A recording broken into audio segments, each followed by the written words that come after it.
soit déjà diplômé de médecine et décidé de changer de pays pour pouvoir exercer la médecine dans un autre pays, en particulier l'Allemagne, doit être une décision vraiment stressante, vraiment difficile à prendre.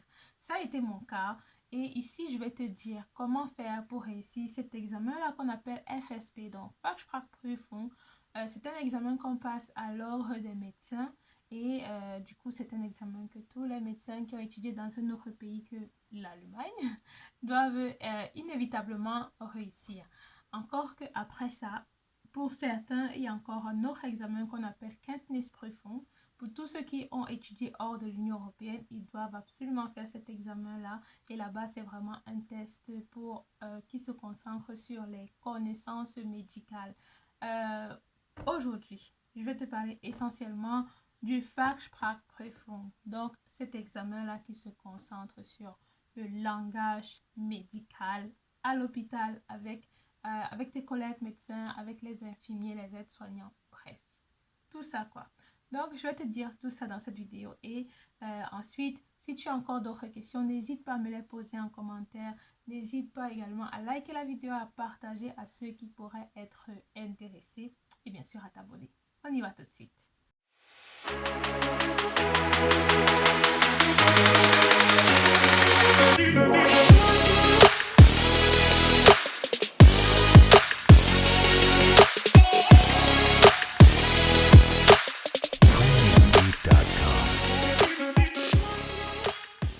Alors, pour pouvoir réussir cet examen-là du premier coup, parce que ça a été mon cas justement, je l'ai réussi du premier coup, je me suis prise à l'avance. Bien évidemment, il faut déjà avoir un niveau de langue B2. C'est le minimum que tous les ordres de médecins ici demandent.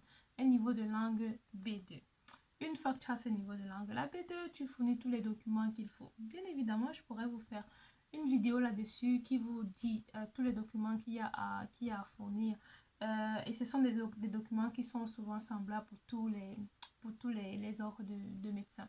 Donc, tu fournis ces documents-là, mais il faut commencer à te préparer à l'avance, bien à l'avance par rapport à cet examen, parce qu'il y a bien sûr des connaissances que tu dois acquérir.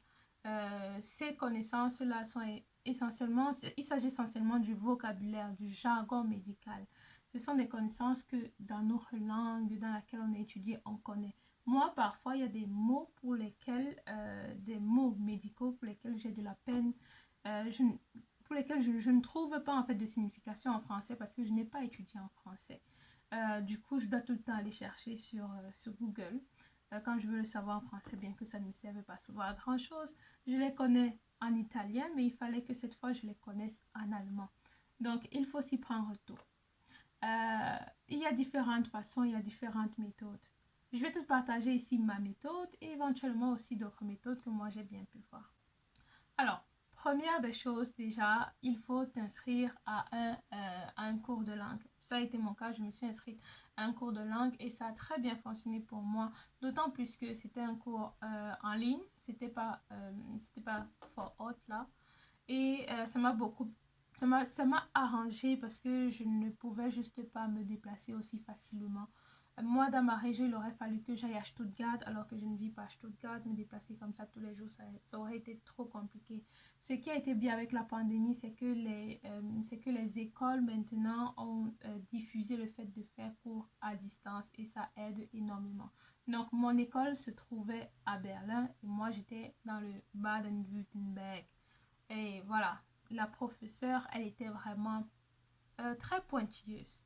Quand il y avait des erreurs, des choses qui n'allaient pas, quand il fallait corriger, elle n'hésitait pas à le faire. Et également par écrit, c'est-à-dire que tout ce qu'on disait à l'oral, elle le retranscrivait à l'écrit et c'était un document qu'ensuite elle nous renvoyait par mail. Donc on devait lire et puis mémoriser les phrases qu'elle va mémoriser. Et la technique qu'elle nous a donnée, c'est que quand vous êtes comme ça, vous êtes encore au début, vous ne savez rien. C'est mieux de retenir auswendig. Tu dois retenir vraiment à mémoire quoi tout ce que tu étudies et au fur et à mesure quand ton niveau de langue va s'améliorer et tout, quand tu auras encore plus de vocabulaire, tu pourras maintenant faire toutes les variantes qui t'arrangent. Et du coup, c'est ce qui moi m'est arrivé. J'ai d'abord retenu toutes les phrases qu'elle nous a donné de retenir. Par exemple, quand tu arrives et que tu dois te présenter au patient, il y a une phrase là souvent typique là. que les médecins ils disent. Et voilà. Ensuite aussi la façon de communiquer avec le patient, étant donné que c'était un professeur Muttersprach là, donc l'allemand c'était vraiment sa langue maternelle. Elle nous a bien fait comprendre qu'il y avait des mots qu'on pouvait utiliser très facilement, qu'on pouvait utiliser à l'hôpital avec des patients, et d'autres que pas du tout. Vraiment, c'était pas du tout poli, même si dans le dictionnaire en autre langue ça faisait sens. Et ben en allemand ça faisait pas sens, ça faisait mal poli. Donc c'est aussi ça. Et je peux vous dire que euh, le gars qui est passé juste avant moi à l'examen, il a eu ce problème parce que justement il a utilisé typiquement le terme qu'il ne fallait pas utiliser, qui est vraiment très mal poli. Et justement, il m'a dit qu'il a même eu un... Du coup, le patient qui était en réalité un médecin, du coup, qui se fait passer pour un patient, l'a mal pris et lui a fait savoir que c'était mal poli de sa part de dire ça. Et bien évidemment, il n'a pas réussi l'examen. Donc, voilà, il faut suivre un cours. Désolée. Il faut suivre les cours, comment est-ce que ça se passe? Il y a un livre qu'on doit acheter. Du coup, le livre que j'ai acheté, c'était celui-ci là. Le TELC B2 C1 Médecine. Et il est vraiment très bien. Du coup, dans ce livre-ci, on a la partie... il y a des exercices, il y a la partie cours, il y a des comment dire ça, des berichts, des rapports qu'on doit lire euh, et ensuite dire ce qu'on a compris, quoi, en quelque sorte de retranscrit, mais toujours en allemand. Et il y avait aussi des audios. Des audios, du coup, on télécharge l'application et puis on peut faire la partie, les exercices avec les audios. Et vraiment top livre. C'est un livre TELC. Mais par contre, dans la plupart des villes, le TELC, l'examen TELC pour médecin, ça ne se fait plus, ce n'est plus valide. Il n'y a encore que deux, je crois, deux régions qui l'acceptent. Donc, voilà. On étudie avec ce livre aussi, mais leur examen n'est pas valide. Parce que les examinateurs, en général, ne sont pas des médecins. C'est pour ça qu'ils n'acceptent pas. Et qu'aujourd'hui, ils nous font passer l'examen directement avec des médecins. Donc, ce livre aussi, il est top. Bien que, avant d'utiliser ce livre, ce que j'ai fait... Vous voyez ce gros livre ici? Ah, je dis ce gros livre, mais en fait, attendez que je vous montre. Voilà. Il s'agit donc de 3 livres. Les 3 volumes d'anatomie. Celui-ci aussi. Et celui-ci. Donc ça c'est pour tout ce qui est squelette. Là ce sont les organes internes. Et là c'est le crâne. Kopf, Hals und Neuroanatomie. Alors on revient là. Je vous montre ça pourquoi? Je vous montre ça parce que ce livre-ci, bon là je l'ai pas, celui-ci, je l'ai pas encore réellement touché. Mais par contre celui-ci, oui. Je l'ai beaucoup utilisé. Il m'a énormément aidé parce que en fait je lisais pour le vocabulaire. Je lisais et ensuite je retranscrivais à voix haute. Comme j'ai bien pu le dire, dans la précédente vidéo. C'est important de dire ce qu'on a compris, de remettre ce qu'on a compris à voix haute, parce que ça nous permet vraiment de fixer les idées, d'acquérir encore plus de vocabulaire, de comprendre, de pouvoir faire comprendre. C'est comme, en fait, quand on donne, on reçoit. Une fois que tu peux remettre ce que tu as compris, ça va te rester. C'est comme ça, en fait. Donc, moi, c'est ce que je faisais. Je lisais et je redisais ce que j'avais lu. Du coup, je le faisais soit devant le miroir, soit devant quelqu'un. Et voilà. Il faut se forcer, ne pas avoir peur. Parfois, si tu vas faire des pauses parce que tu veux retrouver les mots et tout. Mais c'est vraiment ça qui m'a aussi permis de pouvoir parler plus facilement, même si je trouve que je peux encore m'améliorer. Ensuite, autre chose, du coup, c'est pas juste ce matériel-ci que j'ai utilisé. Ni celui-ci, il y a aussi beaucoup de PDF, énormément de PDF. Donc ces PDF là consistent en du coup dans les protocoles de ANOVA, du coup les cas qui reviennent très souvent à ANOVA. Et vu que la médecine elle est universelle, du coup, vous allez retrouver aussi des cas, quand on parle de pneumonie, la pneumonie, c'est la pneumonie, quoi. Donc, je dis juste ANOVA parce que ce sont des médecins qui ont fait le profond là-bas à ANOVA, qui ont du coup mis ça en PDF, en un format que tout le monde pourrait utiliser. J'ai aussi utilisé ceux de ma ville, ceux de Stuttgart là, et c'était aussi bien. Pas autant, il n'y avait pas autant de cas que dans celui de Hannover, mais ce qui est bien dans celui de Stuttgart que moi j'ai reçu, c'est que c'était vraiment détaillé. Du coup, la personne prévoit les questions qui peuvent être posées et répond directement. Du coup, je n'ai pas trop à réfléchir. C'est en fait des révisions, quoi. Quoi d'autre aussi, j'ai beaucoup pratiqué à l'oral. Je me suis trouvé un partenaire. Du coup, c'était un des gars avec qui j'ai fait cours. Du coup, on est resté en contact. Il m'a écrit et puis m'a demandé si je voulais qu'on travaille. Lui se préparait pour faire l'examen à Berlin. Et moi, par contre, c'était ici dans le Südwürttemberg. Et voilà. Au final, il a réussi, j'ai réussi, on a tous réussi du premier coup. Parce qu'on répétait tous les jours de la semaine. Bon, cinq fois, 5 fois par semaine. Du coup, quand on répétait, on faisait la partie anamnèse. Du coup, quand tu as le patient, moi je faisais le patient et lui il faisait le médecin et après vice-versa, quoi. Et du coup, chacun choisissait un cas. Bien sûr, tu vas pas dire quel cas, quelle maladie tu vas jouer, tu vas simuler. Mais voilà, quoi, c'est comme ça qu'on faisait. Ensuite, on faisait aussi le Patientenvorstellung. Du coup, présenter le patient, je sais pas moi, à ton collègue ou alors à ton chef.